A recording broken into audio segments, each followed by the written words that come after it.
Hey guys, it's number one Steve here, and I'm bringing you another wrestling video today. That's right, I've changed my name from Simply Steve to number one Steve because, well, not only was I the firstborn, but I am number one. So let's just keep that in mind right there.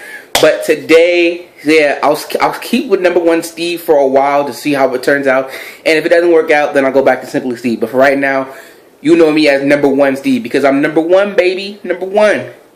But anyway, today I'm bringing you my Night of Champions review after watching Night of Champions yesterday after a disappointing football game from the Philadelphia Eagles. I needed this, and I want to give you my results and tell you how my picks turned out because I think, once again, I did pretty good for my picks. Alright, so without wasting any more time, let's do it. Alright, so in the pre-show, we had the Cosmic Wasteland taking on Neville and the Lucha Dragons.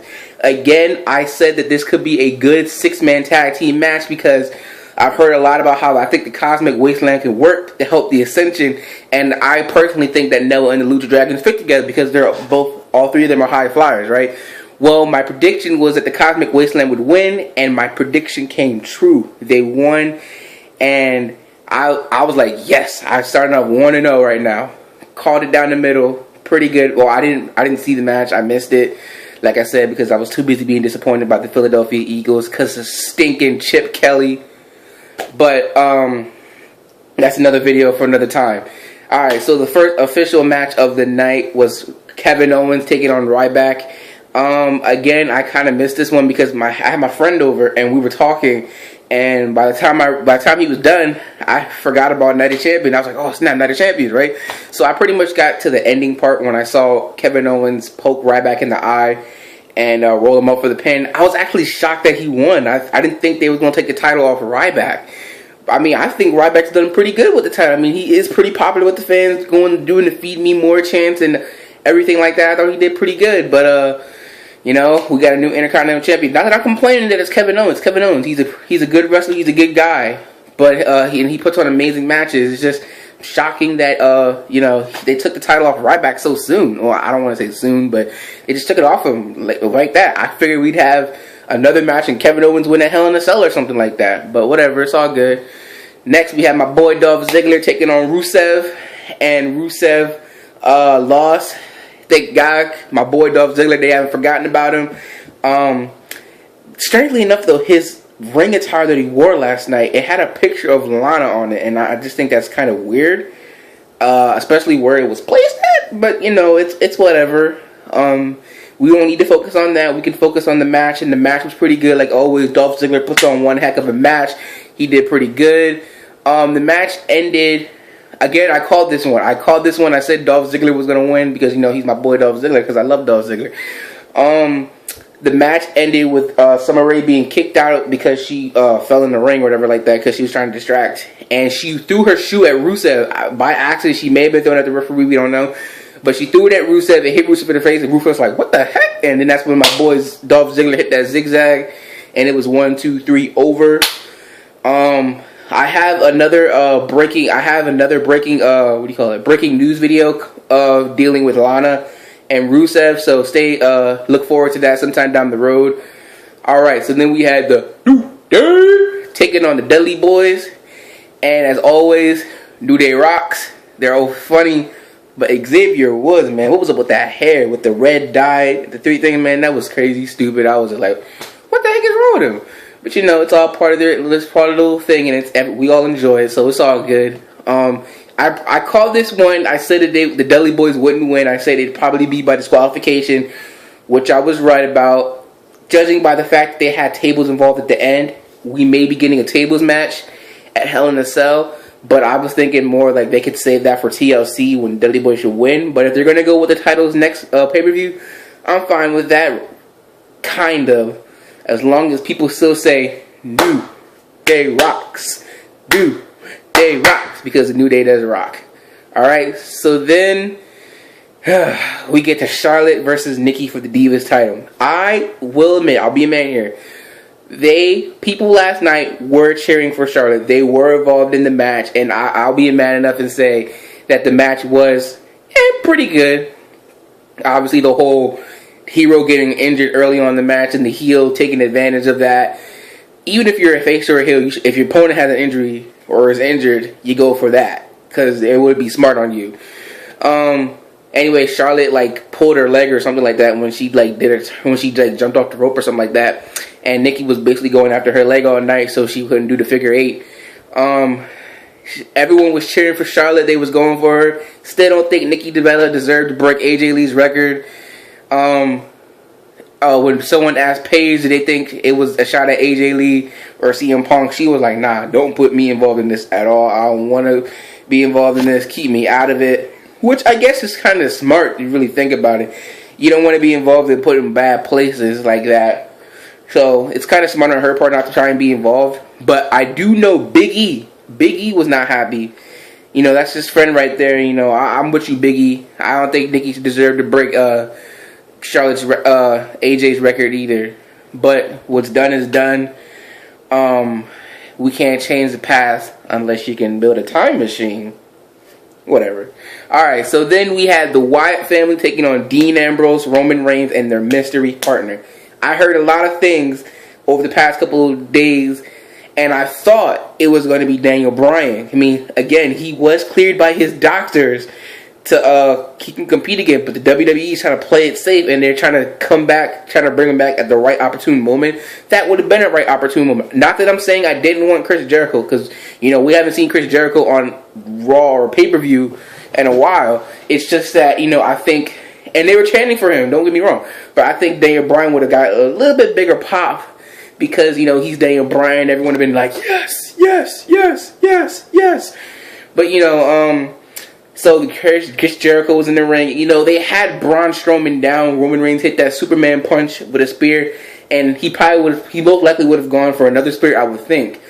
But I think Jericho got excited or something. He tags himself in. He tries to go for the code breaker. Just didn't work. And then he got knocked out from Braun Strowman's hold that he does. I don't know if it has a name yet. I haven't heard anything yet. But it's all good. After the match, I predicted that was going to happen. So, congratulations to the Wyatt family. I can see them having probably another 6-man tag team match. Maybe we'll get Daniel Bryan tonight. You know, because after the match, you know, Dean Ambrose and Roman Reigns were like, dude, what the heck, man? We had them won. We had them beat. And then what you do? And then Chris Jericho was just kind of like, forget y'all. It kind of looked like Jericho, kind of like Roman Reigns and Dean Ambrose about to beat him up. Kind of, but then Jericho was like, nah, forget this. I don't need this. I'm bigger than both of you. I'm a legend. So he walked out on him. So, you know, that's Chris Jericho's style. I don't know if when he comes back he'll be a heel or he'll still be a face, but who knows, right? Alright, so then the interesting part of the whole entire night was that we all knew that Seth Rollins had 2 matches in the night. And we figured one was going to be at the beginning of the card, the other one was going to be at the end of the card. But instead, he had them back to back. I've never seen that before when someone's had more than one match before. Like, for instance, if they was going to do that, I mean, they might well do that with Daniel Bryan at WrestleMania 30. Have him face Triple H and then the winner go right into the championship match. But, you know, it's whatever. So Cena and Seth Rollins put on the match. You know, they put on one heck of a match. You know, it was pretty good, exciting, and everything like that. Obviously, we all knew Cena was going to win because, you know, he's John Cena. And, you know, we also knew that Seth Rollins wasn't going to hold on to the U.S. title for long. Will Seth Rollins, though, invoke his rematch clause? I do not know. But if we know John Cena, he may or may not do an open challenge tonight. After he won, Seth Rollins tried to walk away. Cena AAs him. Sting comes out, and, you know, they're having a match. Sting pretty much dominates until he gets pushed to the announce table, the Spanish announce table, and his head, I believe, hit one of the monitors. So I know his head was throbbing. My head would have been throbbing. I'd be like, yo, man, I'm done. I'm done. But, you know, Sting's been in this business for over 20 years, so, you know, he's tough and he can handle it. So, you know, obviously they got back in the match, and, you know, it was kind of back and forth. I thought Sting had it, actually, when he hit the Scorpion Death Drop. But Seth Rollins was there to put his foot on the rope. Sting did put on the... Wait, did I say the Scorpion? Yeah, Scorpion Death Drop. Then he's put on the Scorpion Left Lock on him to make him tap out like he did on Monday. Seth Rollins got to the ropes. He tried to do it again. But this time, Seth Rollins reversed it into a pinfall, or roll-up pinfall. It's what is known in the wrestling biz, I believe, as going to the well a little bit too much. When you try and do something more than one time, it will backfire on you. and in this case, it backfired on Sting. Here's my problem with that. First of all, let me say I called Seth Rollins losing the U.S. title to Cena, so I did pretty good tonight on my last night on my predictions. But let me just say, this was Sting's second pay-per-view match, right? And he's lost. He won by disqualification on Raw, and then he won the tag team match. That's really no big deal. But the fact that he's lost 2 pay-per-view matches now, it's like, kind of makes you question, what is WWE doing? What is Vince or Triple H doing? I mean, I understand Seth Rollins is the company's top heel right now. You can't really take the belt off him, but we're talking about Sting here.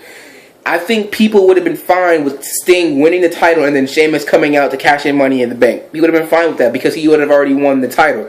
Instead of having Seth Rollins beat him and then attempt to have Sheamus cash in only for Kane to come back to set up for Kane versus Seth Rollins at a Hell in a Cell match.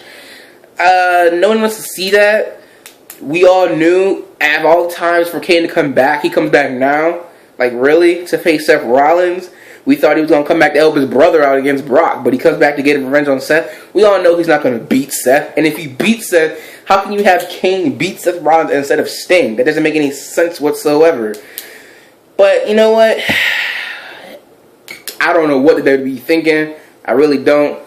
Also, let's see. That's it for Night of Champions review.